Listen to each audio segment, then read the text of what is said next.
He was a morbidly obese surgeon destined for an operating table and an early death. Now he's a rebel MD who is fabulously fit and fighting to make America healthy again. This is Stay Off My Operating Table with Dr. Philip Ovadia.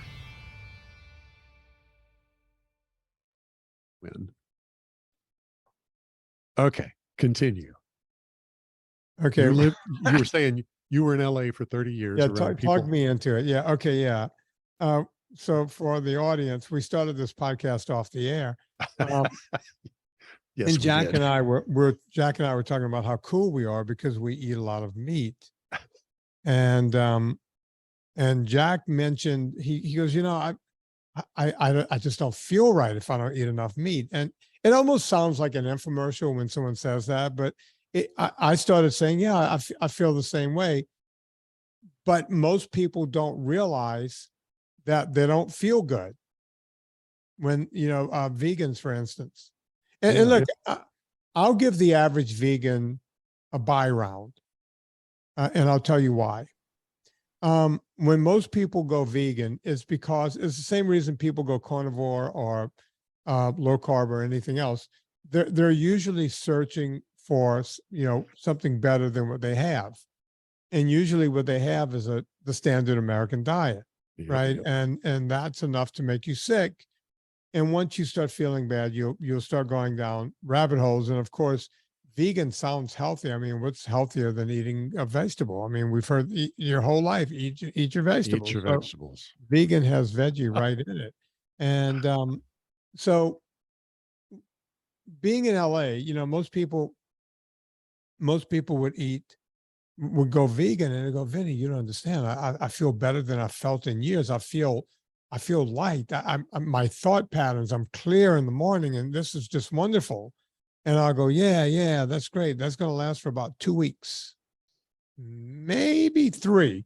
But usually by the 3rd week, they're not feeling good anymore, because when you go off of the standard American diet and you get off of crappy food, and a lot of people, when they go vegan at first, they'll do a juice cleanse or some kind of, I don't know if they're cleansing, but they're cleansing some kind of toxins that they don't think belong in their body. And no one's ever explained what these toxins are, but okay, let's assume you're doing that. And they feel better. But now it's kind of like, people that do drugs. You do drugs the first time, and then you're just chasing that high for the rest of the time until you realize you really have a problem and you have to come off. Veganism is the same way. Most people go off of veganism, here's a fact, within the first 3 months of starting, because they realize how crazy it is. 87% of vegans go back to eating meat within a year. These are facts. I have to tell you, I met my now wife a little over 2 years ago, and when I met her, we are very compatible, extraordinarily compatible. But I was right up front with her about my consuming need for consuming meat, and she said that she was a chegan. I said, "What's a chegan?" She said, "A cheating vegan." Yeah. She's no longer vegan or chegan, but yeah. Hey, for those of you who are wondering what the hell's going on, this is the Stay Off My Operating Table podcast. Yes, we just jumped into the middle of it. I'm Jack Heald. This is Philip Ovadia. It's his podcast. He hasn't said a word, and we're already 10 minutes in. Hey, Phil, thanks for inviting Vinnie. I'm talking to Vinnie Tortorich.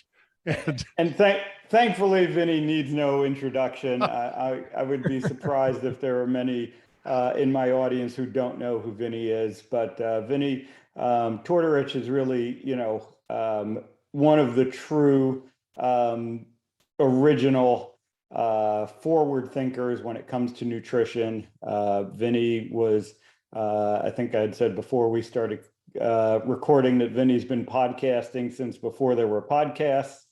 And Vinnie has 3 documentaries, and his book Fitness Confidential is still really one of the leading, I would say, nutritional books out there and one of the most informative nutritional books out there. So just honored to have Vinnie on, and I've now known Vinnie for a few years, fortunate to be on his podcast, again, one of the leading podcasts in the fitness space.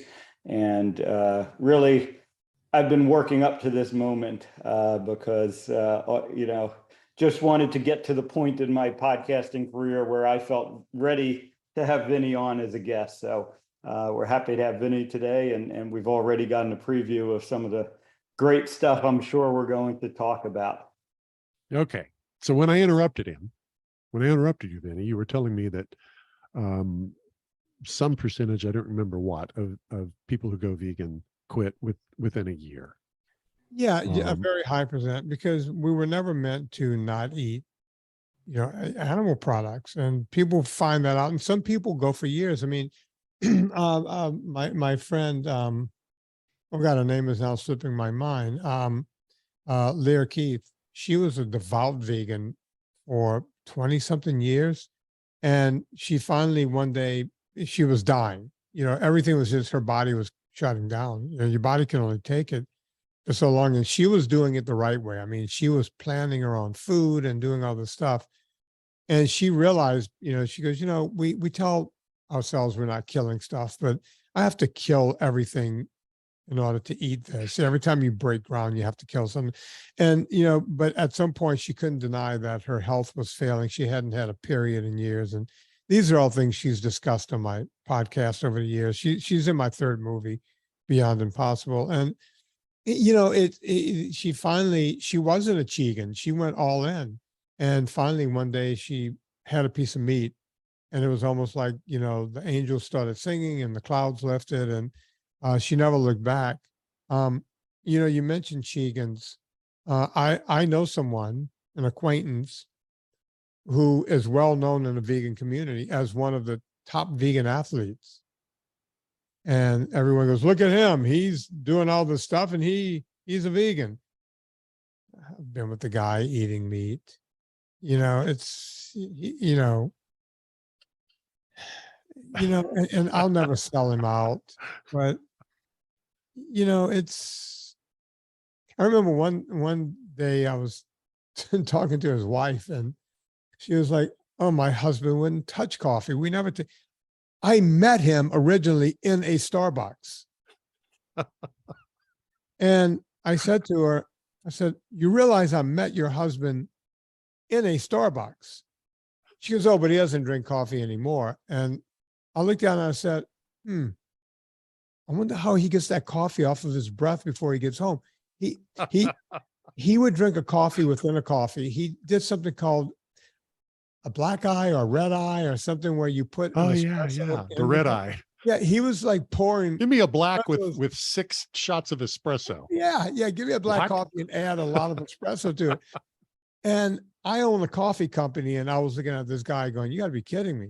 I mean, I own a coffee company and I don't do that. But yeah, so his wife didn't even know he drank coffee. So these people just walk around, I guess, lying to themselves, but to the point where, and this is what we were talking about off mic, and I think this is what you wanted me to get to. When you feel bad all the time, like in LA, everyone, when I got there, everyone had diseases I'd never heard of before. I'd moved from New Orleans, and now I was working with celebrities, early 1990s. And everyone's like, oh, no, you don't understand. I have candida. I was like, candida? What's candida? Oh, you don't understand. I have Epstein-Barr. Every third person I met had Epstein-Barr. And I there was no computer to go look it up. I'm like, what's this Epstein-Barr? And I remember mentioning it to a doctor one day. I said, what's Epstein-Barr? The doctor rolled his eyes. He goes, oh, half of Hollywood has it. It's nothing. If they just ate right, they would feel better. He goes, basically, they're lethargic. They're falling asleep. They're sitting around eating quinoa and celery sticks and doing some kind of, grapefruit diet, and they can't figure out why they have no energy. He goes, if they just ate, the Epstein-Barr, I'm making air quotes, would all go away. Right. And the more I looked into it, I'm sorry to be laughing, but I I'm mean, look, I thinking mean, about, I had this family member years ago who got into one of those goofball diets. And this person, who I will do my best not to identify in any way, shape, or form, other than those of us who know the story, it was carrots. And the doctor finally said to her, "You have got to stop eating carrots.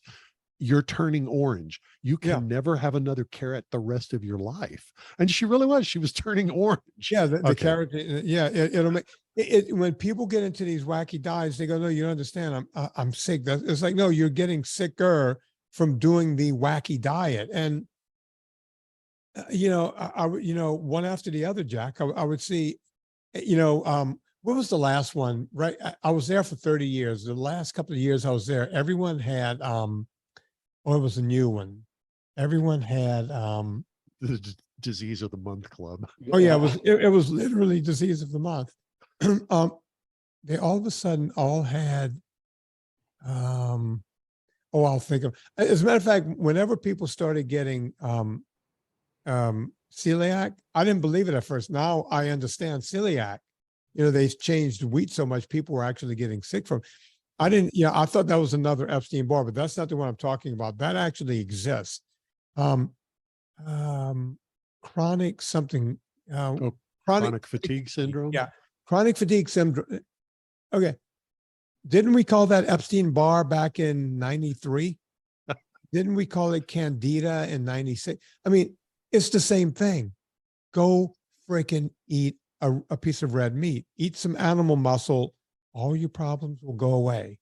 Everybody had, oh, you don't understand. My adrenal fatigue was another one. Adrenal fatigue. You know what? That's so interesting. I was diagnosed with adrenal fatigue, and I really was just exhausted from a series of life situations, circumstances. And my instinct was exactly backwards. I had this awful, almost debilitating stomach acid that just wouldn't quit, went on for months. And I thought, genius Jack here. What would absorb stomach acid? Bread would absorb acid. Right. So and of course it just is getting worse and worse and worse. I now realize, and I wasn't trying to particularly avoid meat or anything. It was just, I was traveling too much and eating bad. If I'd have just cut the crap out of my diet and eat and just focused on have a steak every day, Yeah. I think a lot of those problems would have just disappeared. In fact, my doctor, who finally helped me get well, that's basically what he had me do. We're getting rid of all the foods that cause you any kind of inflammatory problem. And here's this list of things you can eat. And it was basically meat and nuts. No, it wasn't even nuts. It was basically meat. Yeah, no, it's all real. The fatigue is real in a lot of cases. Oh God, yes. Because look, we hop in tubes and we end up 4 time zones over just by hopping in a tube, sitting next to people, crowded in a tube and at 500 miles an hour, and people go back and forth. People travel for a living. When you start doing that, your body's on different time zones all the time. You're trying to go back and forth. It will wear you the F out. Yeah. And that's the part people don't realize is that, oh, I can handle this. No, you can't. We used to be up with the sun, gone with the wind, down with the moon. That was it, and not anymore. We just think we can cheat it all. What say you, Philip? Yeah, so what I'd love to hear, Vinnie, is, you've been dealing with this now for, 30 plus years, and you've been talking about this stuff, and it seems so obvious, and you oftentimes say how, if I was able to figure this out, coming out of the bayou, then, why did all these celebrities and all these people in LA and all their fancy doctors and their money and stuff, why do they get it so wrong? Why do we have such trouble getting people to understand, what should be basic human instinct? I think it's guys like me, and I'm not bragging about me because I'm saying it's guys like me, not particularly me, who we are nerds and we have enough science background and we have enough in our system where we just go, something doesn't make sense here. That started happening to me 40 years ago when I first got to college, over 40 years now. And I started asking questions in my freshman year. And when you ask, I'm going to name drop here, my friend, Dr. Drew Pinsky, who's around my age, he was like, yeah, you were there just learning. I was there trying to get into med school. And Philip, you understand that. It's all about, I was taking gross anatomy, I was taking kinesiology, I was taking everything with the pre-med kids. And a lot of times I was the curve buster. I'm bragging here for a second. They didn't like that. They were like, come on, dude, you're on a football team. You're not even going to med. You don't care about you're not going to med school. What are you doing? And they would come up to me before a test. How do you feel? What do you think? What do you think they're going to ask? And it's like, I don't know. You see, I was just interested in the subject.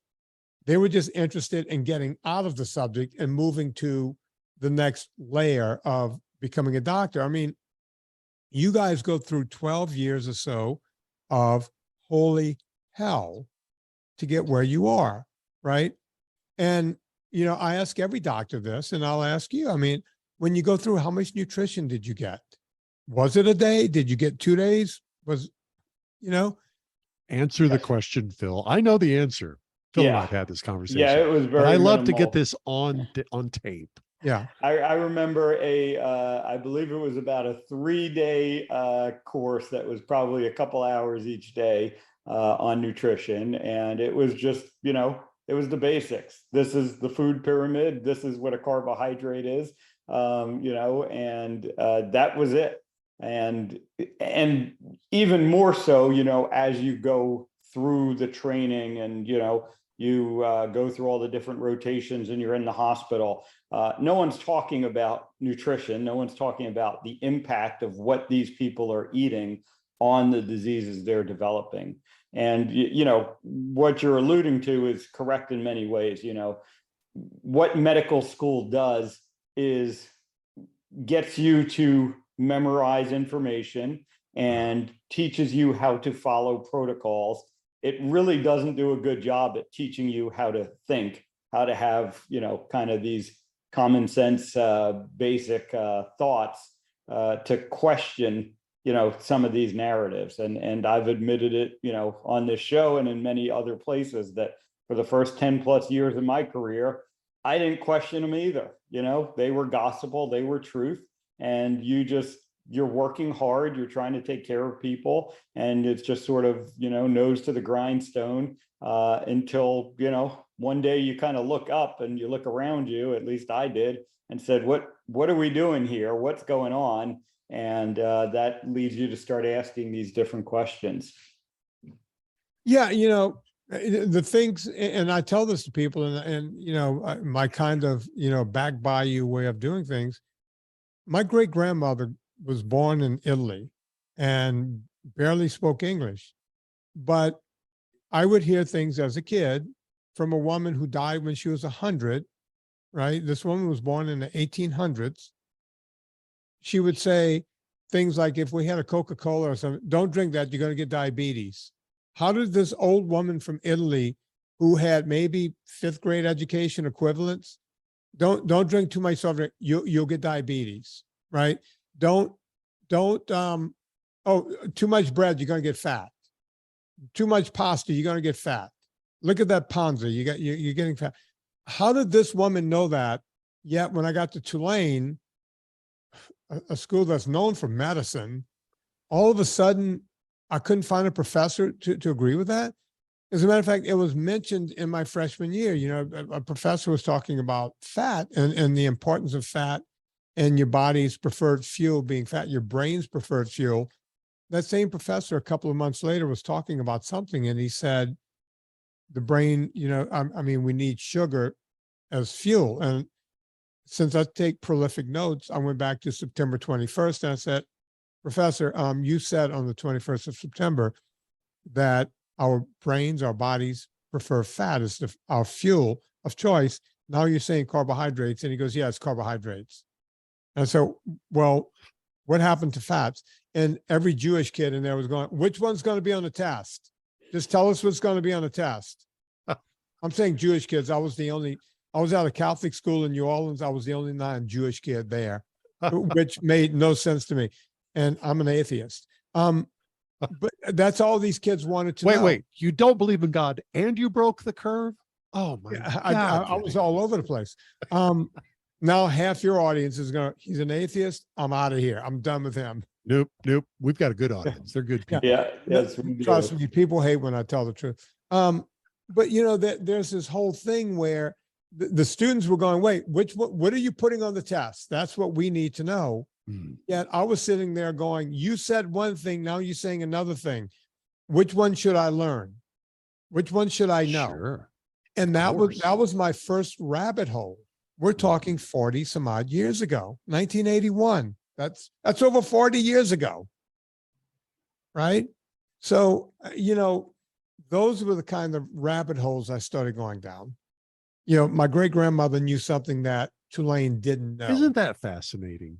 Isn't that, I mean, really, you make a very, very good point.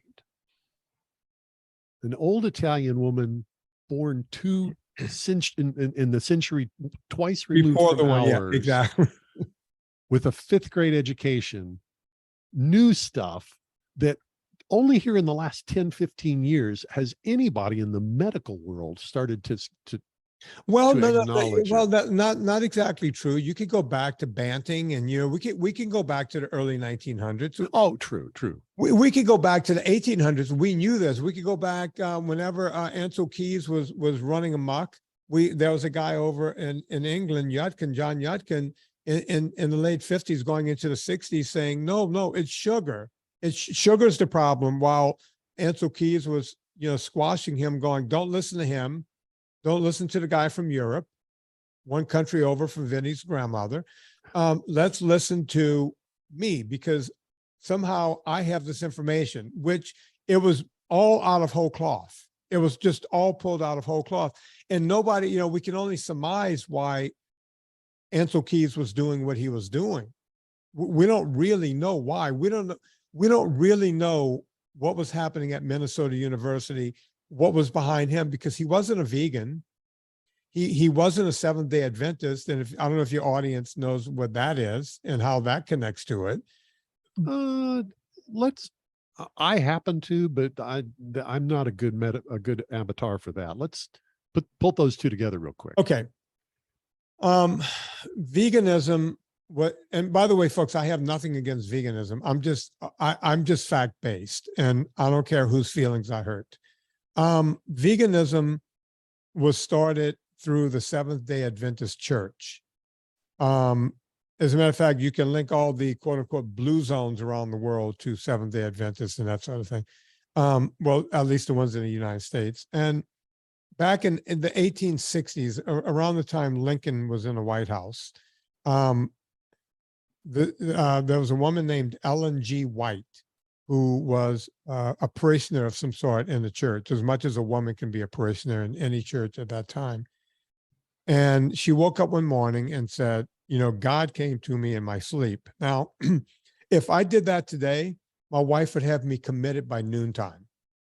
If I said, God came to me in my sleep and he talked to me, oh no, he had a seizure, there's something wrong, he's had a stroke, something happened, right? I would be studied. But back in 1865, when Ellen G. White said that, they said, oh no, what did God say to you? And she said a bunch of things. And one of the things she said was, God told me that we should not eat anything with a face. So if it has a heartbeat, if it's a sentient being, God said we can't eat those anymore. Now, God didn't tell this to any other animal except us, the human animal. Every other animal, game on. So Ellen G. White says this, and it coincided with what was going on in the Seventh-day Adventist Church to begin with, which was they didn't care for masturbation a whole lot. And they realized that, just like we were talking about earlier, when you eat meat, you feel better, you're more virile. Oh, And, my.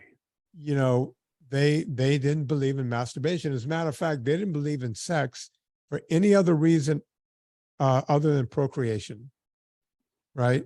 So they did not want people to have sex, and they figured out, oh, wait, when you pull meat away from young men, they're not as virile. We'll just keep them working hard all day, give them a bunch of grains.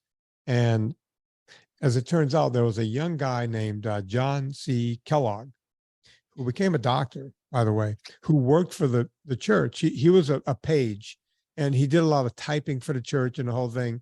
And he worked under Ellen G. White. And he was the guy who figured out dextrinization, turning a grain into a sugar.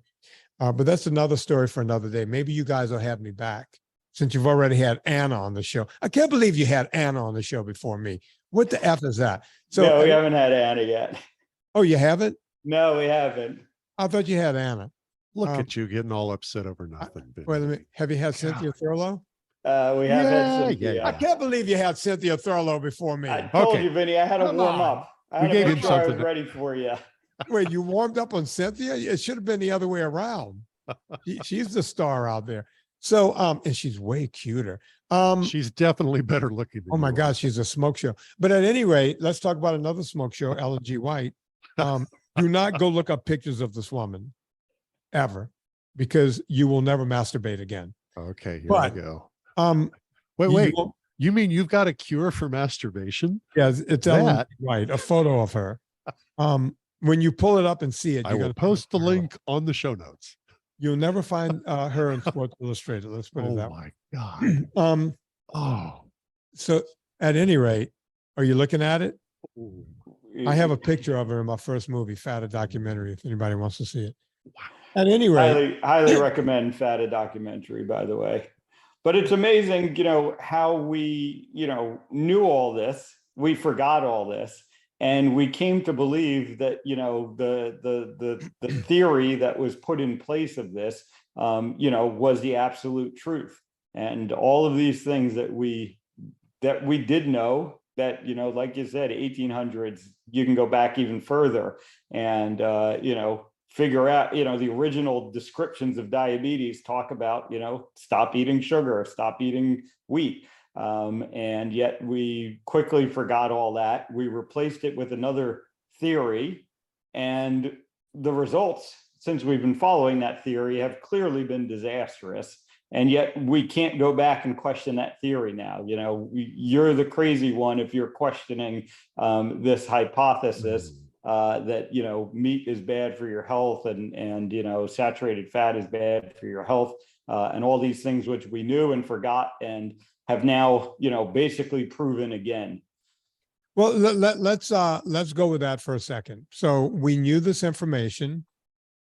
So the question becomes this, and I'm going to weave a really funky thing here, and you're going to go, "Oh my God, this guy may be a genius," or you may say, "Good night, everybody. This guy is nuts. He needs a tinfoil hat." The Seventh-day Adventist Church created the DA, the Dieticians Association. Most people don't know that. You could go back. You can. By the way, this is not hard to follow. You can do the math all the way back to the beginning of RDs, registered dietitians. That was all created by the Seventh-day Adventists, by the church, Ellen G. White's church. So you take that. Now we have an organization, registered dietitians, right? RDs, who are now saying that this is the way we should eat, right? And they get in with the insurance companies. They get in with everyone. Now, doctors who took, I think Phil said 6 hours. He said 3 days of a couple of hours each. So 6 hours of nutrition. So as a doctor, he knows nothing about nutrition. He knows how to clear an artery. That's what he does for a living. So he doesn't want to get sued. No doctor wants to get sued because most of them can't make money anymore because they're paying back $500,000 in student loans or more, right? So these guys, people think doctors used to belong to country clubs and they used to be rich and do all this stuff. Now doctors are running for their lives, and these big companies come in and these companies say, "Hey, look, come work for us. Come work for us. We'll pay your malpractice. We'll take care of this. We'll take care of that. We'll take care of everything. All you have to do is not practice medicine. And you're going to go, what are you talking about? Whenever you look at your blood work, you're looking at the same thing the doctors looking. They'll hand you a sheet and say, here you go, Jack. Here's your blood work. And there'll be a little graph on it, sometimes 4 or 5 numbers, and there'll be, you got to be between these 2 lines. That's all the doctor knows. He knows as much as you know. He doesn't really even know how to study your blood. He's not practicing medicine. He's looking at the same thing you can look at. You actually don't need the doctor anymore, unless the doctor has to, like Philip, has to go in and clear out your arteries or, do an ablation or whatever they do, right? And I got to tell you, you're making all kinds of friends here. You are so my kind of guy. And well, if I'm ever down there, I'm having so much fun thinking of all the people we are pissing off. We're talking to like-minded people, so no one's getting pissed off. But so these doctors are saying, look, they're saying, look, as long as you don't buck the system, as long as you go along with, then you, and so if, let's say someone walks into a doctor's office and they're morbidly obese. Well, we're at a point now where doctors can't even tell people they're fat anymore. That's fat shaming. We can't let doctors weigh people anymore because they can sue you for fat shaming them, about putting them on scales, and on and on and on. This is really going on, folks. This is really going on. And then the doctor is scared to say anything about diet. So they'll say, this dietitian, or this is what our people tell us to do. And it's written up by the registered dietitians. And that was created by the Seventh-day Adventists, who are telling you not to eat saturated fat. And there's your problem. They've now integrated themselves into medicine, into insurance, into everything. That's why it won't change until enough people are like Philip and say, I'm mad as hell and I'm not going to take it anymore. But not enough doctors, or Philip, not enough doctors, or Trokalasian, or Brian Lenskis, or Timothy Noakes, who got sued twice by the government of South Africa, or Gary Fettke, or any of these doctors who were sued by their countries for telling people the truth. Do you know the Gary Fettke story? Have you guys ever told it? No, we haven't. I don't know if we've told it on the show. I certainly know it, but I know the name, but I don't think I know the story. Sit back, Jack. Sit back. He was in my first movie. Gary Fettke is a doctor, orthopedic surgeon, orthopedic surgeon, and he was doing work as a private doctor. But the government in Tasmania would also send you, people to lop their limbs off when they had type 2 diabetes, and you start to lose your limbs. And Gary was tired of cutting limbs off. And off of young people, by the way. And he happened to notice that if you reverse type 2 diabetes by cutting sugar out, you can also reverse the problems that cause the limbs to go dead. So he was saving people's limbs. The government came in and said, we don't pay you to fix people that way. We pay you to cut legs off. You go back to cutting legs and feet off. That's what you do. And they said, if you keep telling people on the internet that they can change the way they eat and they will change their life, we will take your medical license away. And they did. Now, I chronicled him in my first movie, and magically, right before the movie came out, because everyone knew it was a wide release, Gary got his license back to practice medicine again. I don't think I was the cause. I think there were several things that happened because what they did was illegal. I even showed, you've seen the first movie, right, Phil? Yeah. I show a limb being cut off in the movie. I show what happens. You see a foot being cut off in an operation, falling into the pail. I had to show the reality of what they wanted this man to do. Tim Noakes over in South Africa, the tweet heard around the world. You know this story, Jack? I do not. Tim Noakes is probably one of the most storied doctors on the planet. Would you agree, Phil? Oh yeah, certainly. Many people knew him. He wrote The Lore of Running, and he's just a brilliant physiologist and physician. And medical doctor. And the guy's done more studies on human anatomy and physiology than anyone else in South Africa.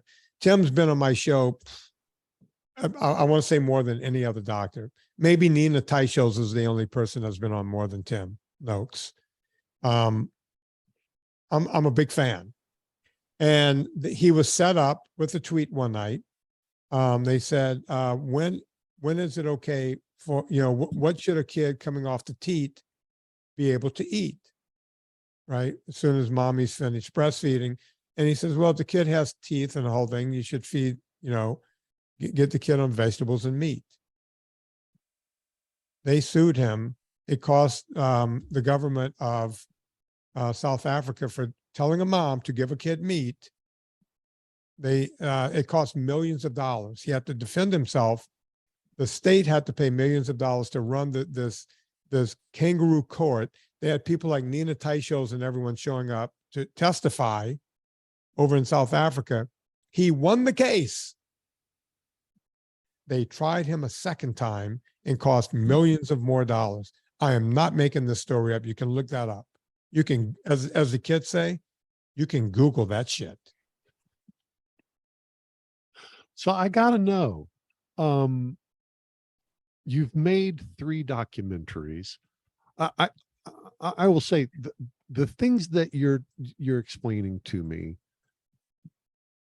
I'm laughing, but it's because I'm past the anger stage. I've gone through denial and anger, and I'm now into radical acceptance.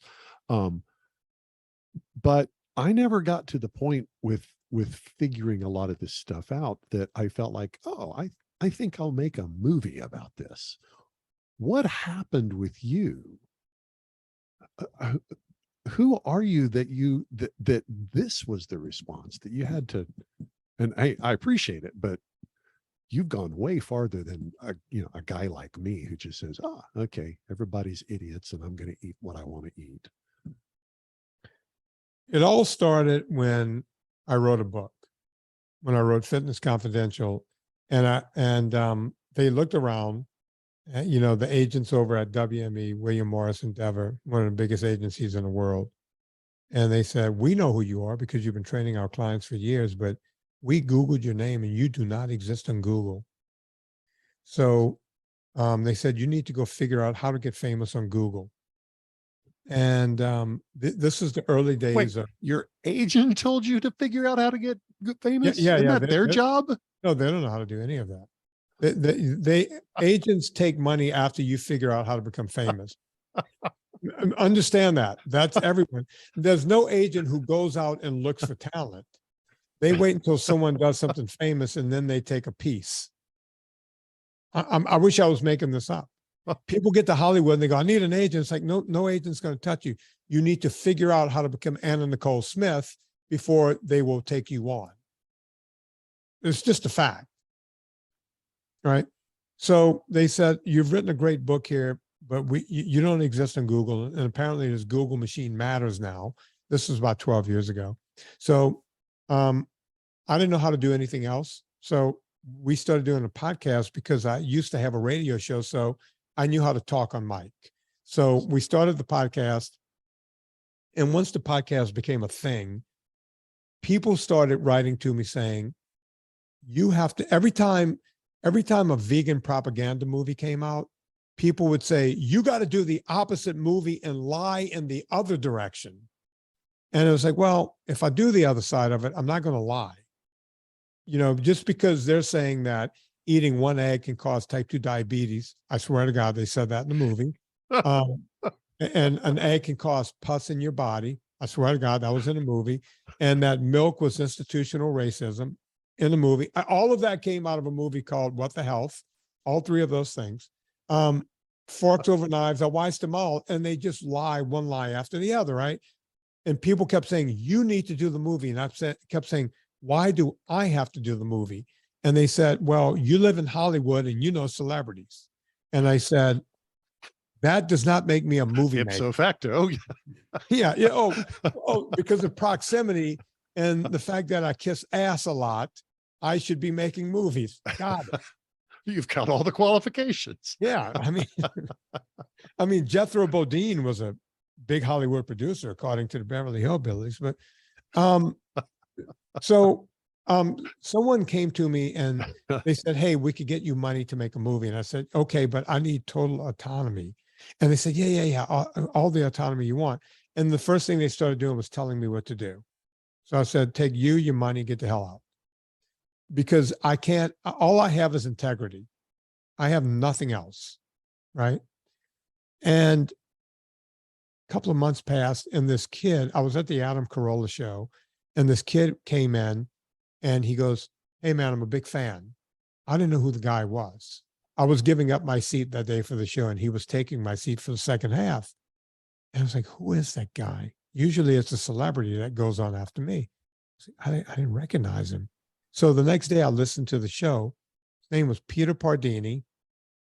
And he had just done a movie called Chicago, now more than ever, about the band Chicago. And he had given me, when he shook my hand, he gave me his card and I stuck it in my wallet. And so the next time I'm listening, I went, "Ooh, I love Chicago." So I went on the Netflix or whatever, and I watched the documentary. And about a week later, I called him. I said, "Peter," he goes, "Oh my God, you're calling me." I was like, "Yeah, I just wanted, you gave me your card. I watched the documentary. It was great. Man, it was a great documentary." And he started telling me how he lost weight by reading my book and listening to the podcast and the whole deal. And I said, "Oh, I love doing before and after stories. I'd like to do one on my Saturday show." So he came over to my house. He only lived a couple of miles away. And we did a show. And then after the show, he said, "You really should do a documentary." And I said, "Peter, not you, please. I like you." And he says, "No, you really should." I said, "I don't have the money. I'm told it costs about $500,000. And I'm told that I'll never see the money again. I don't have those kind of pockets." And he said, "You can get the money." I said, "Yeah, some other company wanted to give me the money, but then they started telling me I had to say certain things. Not doing it." And he goes, "You can crowdfund it." And I said, "Do what?" And he goes, like Kickstarter or, one of those. And I was like, "How's that?" And he goes, "People just give you money." I said, "No, nobody's going to give me money." He goes, "Man, you saved a lot of lives. People love you, man. You just go." I said, "But 500,000?" He goes, "Man, I'll do it with you. We can do it for probably 200." He goes, "I bet you could get crowdfunded $150,000. And the only reason I set up, it was a GoFundMe.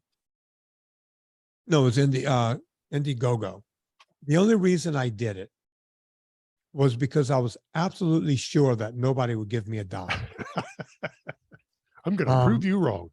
And we were asking for 150. We did not get that. We ended up getting $250,000.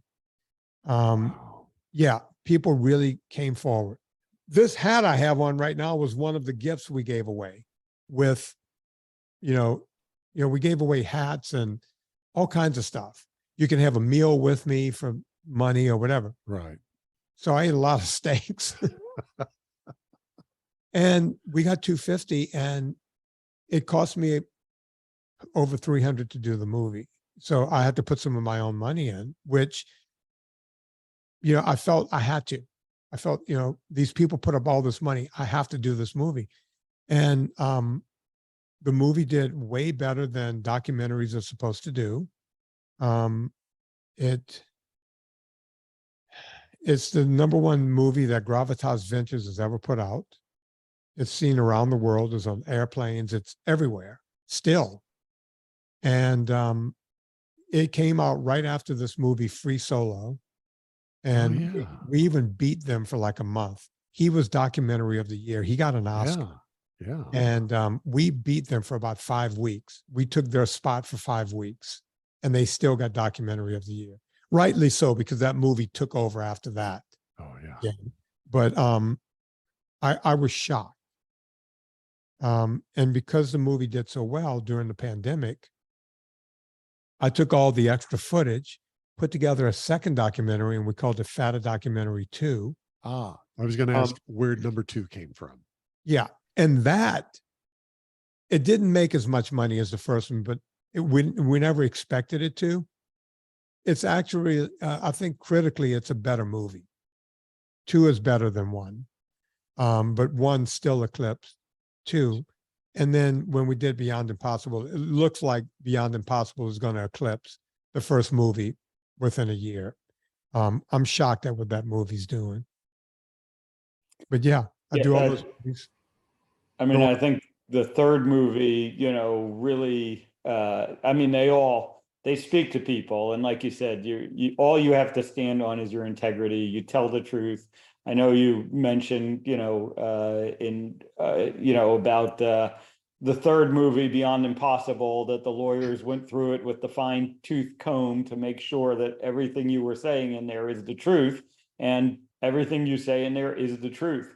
And, you know, certain camps may not like to hear that, but ultimately, you know, that's what we have to fall back on. And, you know, if we're going to get ourselves, I think, out of the mess that we're in, the only way we're going to do that is by speaking the truth and seeking the truth. Yeah, you know, it's funny. I'm glad you remembered that. You know, it costs a lot to get these lawyers to go through. They go through every line, everything that comes out of my mouth, everything we put in the movie. Everything has to be spoken for, every frame. And usually the meeting, you know, when you have that final meeting with them, it's like 2 hours. With Beyond Impossible, we had 3 meetings, and each meeting went 3 or 4 hours each. And they couldn't believe the stuff that, I'll tell you one of my favorite ones. Not to pick on the guy, but here goes. We had Michael Greger at one point. He's in a movie a few times, but he's talking to, he's doing London Real. And they said, look, we're extra nervous about this, but obviously you took a 20-second clip of the guy just completely flipping out. And they can take that and say that, oh, you just pulled out a little piece where he was flipping out and it's not indicative of him the entire time. And I told my attorney, I said, I'm paying for this. I want you to go watch the entire London Real video. And I got a call an hour later. He goes, never mind. He was like that the entire time. He goes, I had no idea he was that off his rocker. I said, yeah, you know, for you to say that I pulled out a piece of someone just to make him look bad, go find me a section when he's looking good. You know, you can't make this stuff up, right? I took nothing out of context. I didn't put words in anyone's mouth. Philip, you've seen the movie. Everyone, I asked Walter Willett to be in it. I asked Greger to be in it. I asked McDougall. I asked Clapper. I could go down every vegan doctor. I asked every one of them to be in it, and categorically got turned down. And I actually put their letters on screen in the movie to show you their letters back to me, turning it down. I wasn't trying to do a propaganda movie. I was trying to show both sides. The other side wouldn't show up. Wouldn't show up on game day.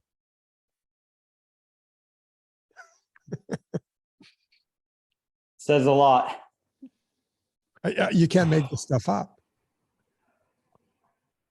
So I gather from what you've said that you're no longer in LA. No, I left. I did the last 2 movies from Virginia. I live in Virginia now. The Commonwealth. Yeah. Nice.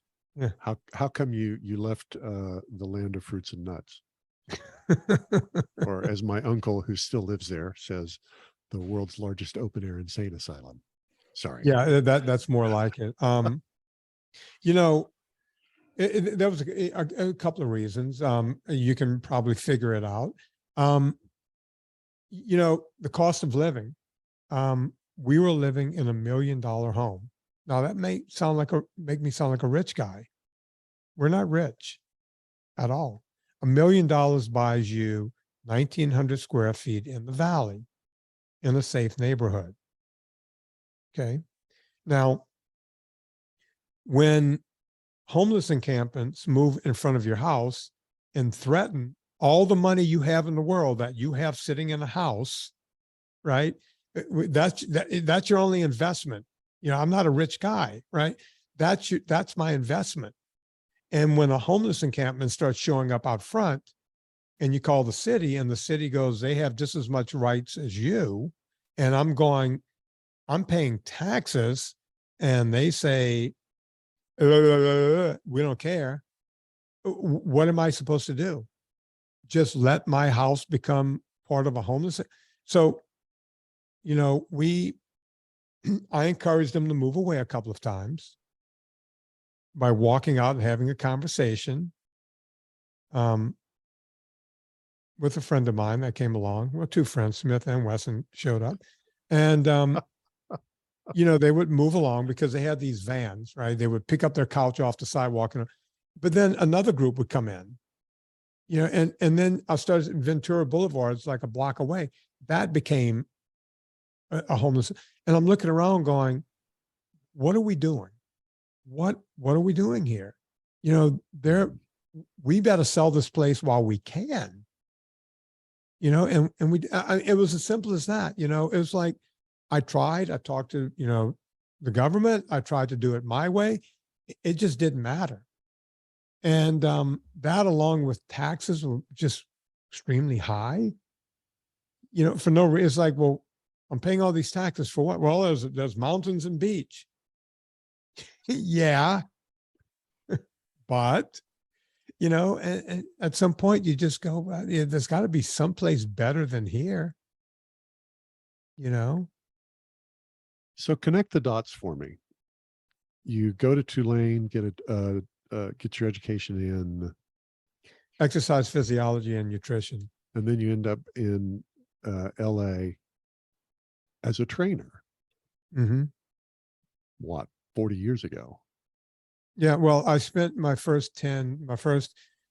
lived in New Orleans for 10 years. I started off, I was the assistant strength coach at Tulane. They hired me even as an undergrad.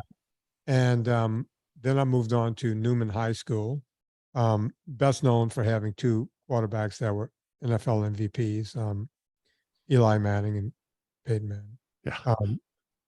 So I was the head strength coach there. Eli was too young. He wasn't under my tutelage. Cooper Manning was. As a matter of fact, I took him to spring break. You know, I was good friends with the Mannings, good people. And Peyton was young at the time.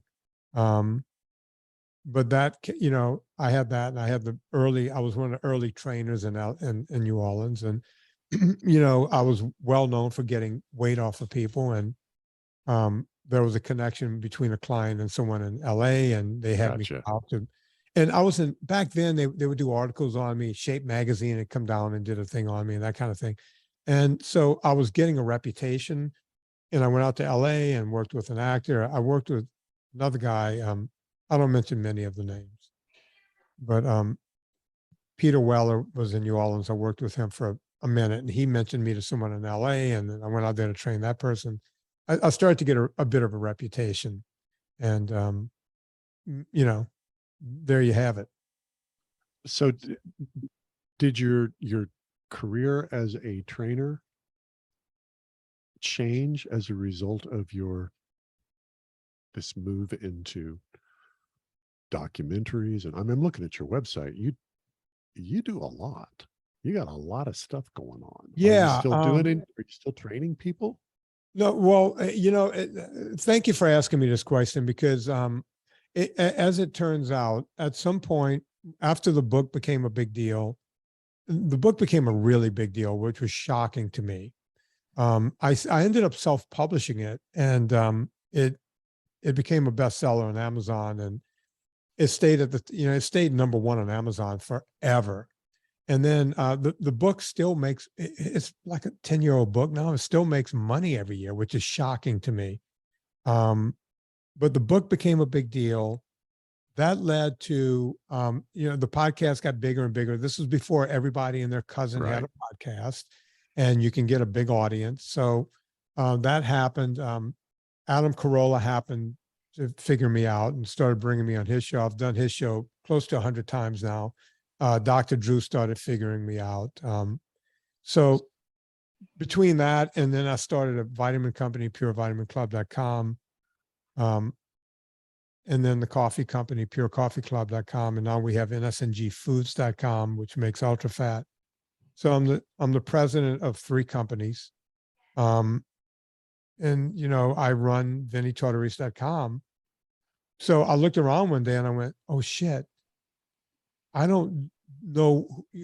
I was at a party one night and someone said, well, what do you do for a living? And I stared at them for a minute and they thought I was having a stroke. And I said, I don't know, because I realized I only had one client left in LA. It was Howie Mandel. And the only reason I still had Howie was because we were best friends and I didn't know how to tell him that I didn't train people anymore. So I would still show up at his house and we lived about a mile apart and we ate lunch and dinner a lot. So I didn't know how to tell, I had one client left and that was it. And so I looked around and went, we were driving home from this party. I said to my wife, honey, I don't know who I am anymore. And she goes, what? I said, I don't know what I do for a living. And she goes, well, you have the vitamins. And I said, do I look like a fucking CEO to you? Sorry for my language, but, and she goes, no, but you are.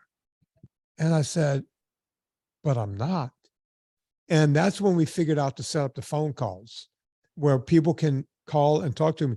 I did 4 phone calls. I got off of my last phone call to start this podcast. So people can go to my website and sign up for a phone call. So I coach 5 days a week on the phone and love it. But there was a long time where I was confused as to who I was. I had forgotten who I was. And everybody would go, oh, but you were making money. And I'm still making money. But that's not who money doesn't define anyone. Yeah. When you die, what are they going to say? Oh, you know how much you made? Nobody's going to say that. This may be one of my absolute favorite moments in all, however many episodes we've done. That is so cool. Which part is cool so I can repeat it on my next podcast? That confession. I don't know who I didn't know who I was. And now I'm coaching 5 days a week. I love it. You go to your website. This looks like, oh, this is an enterprise here. But the thing that makes your heart race is getting on the phone with somebody and coaching them. That's just so cool. Sorry, Phil. No, I was just going to ask, what's next, Vinnie? In I guess, in 50 years when, the ketogenic diet and all the meat, finally does you in like they've been saying it was going to do for the past 40 years. Through cancer, by the way, we didn't even get to touch on that. But, what do you hope they say about you? What do you hope you're able to do moving forward here, building upon everything you've already done? I don't know. You never think about your place in history, and I doubt that I'm going to be mentioned. Sometimes people go, yeah, I do NSNG, and they'll go, oh, you mean Vinnie? And they'll go, who's Vinnie? So, doing NSNG, no sugars, no grains is beyond me now. Some people don't even know my name. Sometimes they go, yeah, we love Vinnie. And they go, what about Anna? It's like, who's Anna? So I don't think people really, the world happens like this now. It's just so fast. Nina and I talked about that, the great Nina Teichels, and it's like, we won't be remembered for, being at the beginning of this. Gary and I have talked about it too. It's like, we're just trying to help and do what we can right now. I was talking about Gary Fettke earlier. I'm talking about Gary Taubes now. But I don't think anyone's going to remember any of us or give us any credit for any of it. And I don't really expect them to. So if we can help a few people along the way, I think that's where it's at. don't you? Yeah, and I think hopefully we get back to the point where we remember what we forgot, and 50 years from now, everyone will just say, "Oh, it's obvious, you should all be eating meat," and we're not even really having the discussion anymore. We're back to where it should be. But I think you will have certainly played a big role in that. Well, look, I mean, earlier when Jack was saying, he goes, yeah, but we figured this out 5 minutes ago. It's like, oh, but let's go back to Banting. Let's go back to John Yudkin.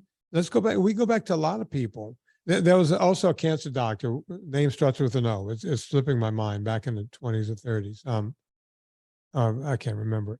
But yeah, there's a lot of people we can look at and go, well, we had it figured out, and now we don't even remember those people's names. You have to really go deep to figure out their names. So I don't know how it turns out, but if we can make the world a better place while we're here, I guess that's kind of what we're doing. I don't know. I don't know. I don't have answers. Well, I have one question that I think probably everyone is dying to know the answer to. All right. And even if nobody but me this is very important to me. As somebody who suffers from, it's very important for me to keep my blood caffeine levels appropriately high. Yeah. Coffee's very important to me. Why pure coffee? What's the story there? It was a play off of purevitaminclub.com. Coffee, I just finished a cup while we were podcasting. I was drinking a cup the entire time. Coffee is probably, next to water, the healthiest thing we can drink. Is the number one. Oh, you are my favorite person. And by the way, that was one of my early questions back in college. I would ask doctors, like, what's wrong with coffee? It's bad for you. Why? Causes, the jitters. Why is that bad? Well, caffeine. What's wrong with caffeine? Well, caffeine's not good. What it could cause cancer. Based on what? It's the number one consumed beverage around the world.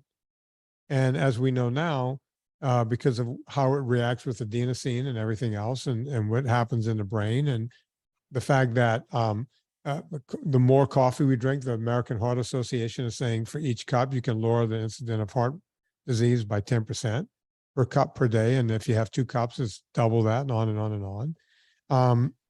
That's not me saying that. That's the AHA saying that. And now, they're finally agreeing that it can arrest free radicals. And it's a great antioxidant, probably the best one you can have. How can that be bad? Okay, if you drink too much on an empty stomach, you'll get the jitters. Don't do that. Oh, God, I'm so glad we had this conversation. It's not like I was going to quit drinking coffee anyway, but... But wait, don't take it from me. I have a vested interest. I own a coffee company. Yeah, but I'm not buying coffee from you. So, but you're right. But your audience might. I don't want you guys to think, oh, you got to. I'm not Dave Asprey. I don't pretend my coffee is better than anyone else's. My coffee is just my interpretation of coffee. I came up with the roast. I'm the guy that goes around and find the green beans around the globe at certain times of the year. We roast them to the way I like coffee to taste. So when people go, what's the best coffee? And my answer is always the one you like. You might like what Black Rifle's doing. You might like what Intelligentsia is doing. Hell, you might like that swill over at Starbucks. I don't know. But someone's going to make a coffee that you like. It probably won't be me. Okay, I'm going to bitch. I'll just jump in with my disclosure and say I buy my coffee from Vinnie, but. Oh, cool. Well, I'm going to kvetch just a little bit here. Go on. I have a favorite coffee. It's a little coffee shop here in town. The family that owns the coffee shop also owns a coffee farm in Brazil. So this coffee doesn't actually change ownership. It only changes ownership 3 times. Wow. When they buy the beans from whoever provides the beans, and then they grow it, and then they sell it to me. I love this coffee. It is so bloody expensive, and I drink so much coffee. I've been trying for months, for years, really, to try to find a coffee I like as much as I like this one. Well, you got to find out, because Brazil produces a certain time per year, you got to chase it around the globe. I buy a lot of coffee. I get one of my coffees out of Costa Rica, and they do it where they leave a little bit of the muesli. We call it honey processed. They leave a little bit of the muesli whenever they dry it on the drying patios, and the flavor of that coffee is beyond. And that's out of all the ones that I do. Okay, which one is it? I'm looking at Pure Coffee Club right now. Look at the honey process, and it's in a yellow. It's got a little yellow label on it. Honey process. Find that one if you can find. Yeah, go find that. Look, there's a coffee place in town called Shenandoah Joe's, and they have one that comes out of the Terrazzo region of Costa Rica, which I also have one. I test their coffee against mine, and I like their interpretation of how they roast theirs. Different. I can't say better than I like the one I do. Mine is my house blend, but you can taste the same beans from the same region, and you get my interpretation, then I get the way they roast theirs and get their interpretation. When you're a coffee nerd, you're a coffee nerd. I am ordering right now. Yeah, you might like it. You might, if you hate it, I am not giving you your money back. That's a guarantee for me. You're not going to. There is no coffee I hate. There's no coffee I hate. Yeah. I will drink Folgers or Maxwell House if there's nothing else available. That's how bad it is, folks. There was one called Trace something from Intelligentsia a couple of years ago. Trace something. But then Intelligentsia got really big and sold a company. And that particular bean went south for me. I went, oh, come on. You guys couldn't just keep doing it exactly the way they were doing it. So I get nerdy on coffees. I try everybody else's stuff. Black Rifle has a lot of good stuff too. I had no idea that there's a Black Rifle that opened just up the road from me. Really? I had no idea they had brick and mortar locations. Apparently they started doing those. Yeah, they started doing them. People go, you talk about other people's coffee. It's like, yeah, I'm a coffee nerd. You might like mine. You might love mine. We have a following that's second to none, but I keep mine at a boutique level. I'm never going to be Black Rifle. I'm never going to be Community Coffee. I'm never going to be Blue Bottle, because we keep it boutique-y. And I like it that way. That way I can really control what we do. All right. Well, I'm getting my 12-ounce honey process as soon as we hang up here. Cool. This is obviously the type of conversation I could just let go for hours and hours and hours. I'd really like to have a whiskey in my pipe right now.